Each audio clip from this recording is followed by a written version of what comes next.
Assalaamu alaikum wa rahmatullaahi wa barakaatuh.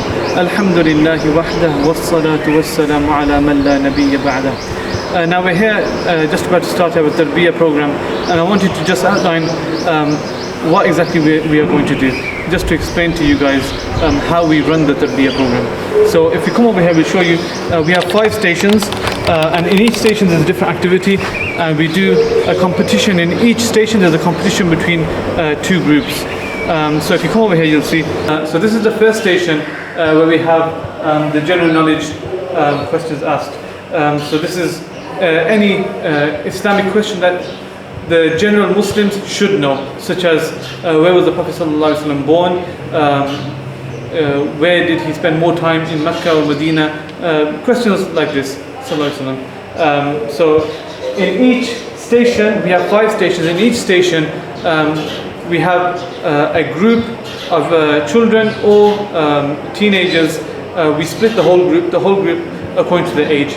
So in each station we have children with the same age and ability, so they're competing against each other. In each station there's 2 teams, so they'll be asked questions and they'll be competing with each other. If they give the correct answer, they get 3 points.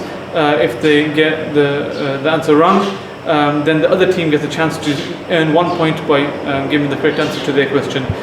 So that was the first station. Now if you go to the second station, it's over here, and this is more to do with shubuhat. So it's with the doubts that the kuffar bring, whether that be what would you respond to somebody who says to you that Allah does not exist? How would you respond to that? And what we found, because this is our first Tarbiyyah program, we've done about 3 or 4 before, that the kids and the youth over here don't have any answer to that. They'll typically respond by saying that because it says in the Qur'an. But obviously the kuffar don't accept the Qur'an, so that's not a valid argument. And previously, in 10 years ago, 15 years ago, this probably wasn't necessary, because Muslims could happily go on with their lives and not even deal with these questions or doubts. But now with the internet and media, it is the doubts are everywhere now. So these issues have to be tackled. We have to safeguard the religion of our youth. So that's our second station over here. And again over here they will have a competition over here.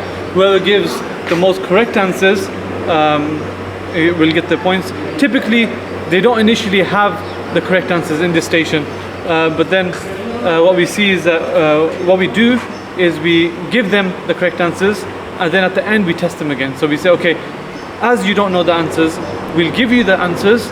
So we explain to them, and then just straight after that we ask the questions again, and we see who can recall and who understood the content most. So that was the second station. If we go to the third station,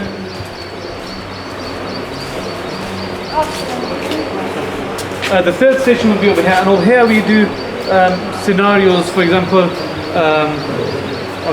there's different scenarios that we make up. It's to do with fiqh.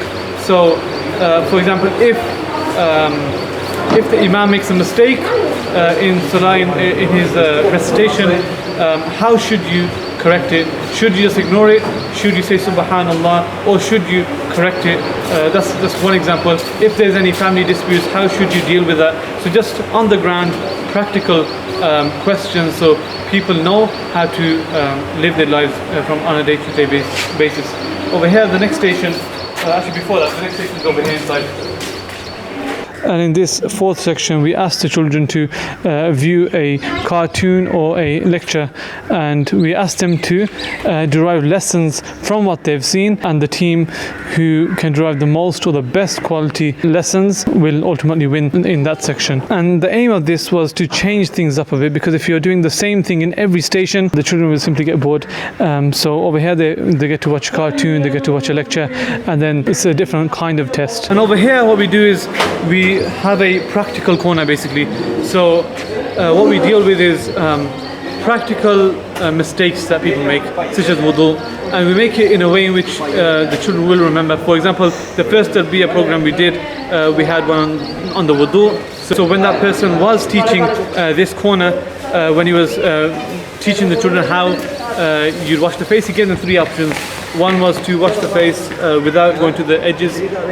Secondly, he made it a bit funny by dipping his face in a bucket just so the children will laugh. And thirdly, they did the correct way. Now this week, as you'll see in the video, so this week we're dealing with the prayer. So we are doing from the ruku' all the way to sujood. And in each station we're giving them 3 options, 2 of which are incorrect and 1 of which is correct. So we're just doing practical demonstrations. How do you do ruku'? How do you go down? Do you go down? Do you just go down a bit and just go back up from ruku'? Or where do you position your hands? Do you position it on your legs, on your knees? Do you hold them properly? How exactly do you do your salah? And again, it's changing things up so children will remember and give them a visual aid. We're showing them how to do salah rather than just teaching them and giving them the theory. We're showing them how to do it. So that's the Tarbiyyah program we have, and then after that we have we count up the points that the children have generated, and then we give cash prizes to everybody who attended. Whoever got the most points will get the most. But so far in all the Tarbiyyah programs, everyone's received something from the cash prizes. And then after that we have food. So Alhamdulillah, that's the Tarbiyyah program that we offer over here at Al-Islaah. I hope you guys understood the format of the Tarbiyyah program, and I hope you support us by liking and sharing and subscribing. May Allah grant us all ikhlas and the tawfiq to do more for Him and for Him alone.